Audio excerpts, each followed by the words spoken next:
Chlap by mal platiť bývanie a všetky výdavky. Toto bolo vo videu, ktoré mi poslal jeden pán a spýtal sa ma na môj názor, že čo si o tom myslím ja. A za mňa osobne by to malo byť vždy tak, ako sa tí dvaja ľudia dohodnú, pretože každému vyhovuje niečo iné.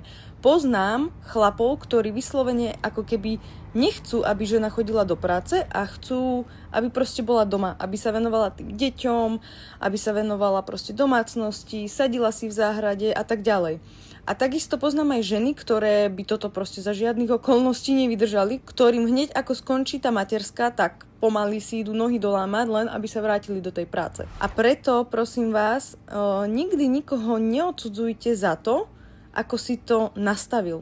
Pretože fakt je to každého slobodná voľba proste. A keď sú tí dvaja spolu šťastní, či už chodia obidvaja do práce, alebo len jeden z nich, tak proste nech sú šťastní. Takže ako sa hovorí, ži a nechaj žiť.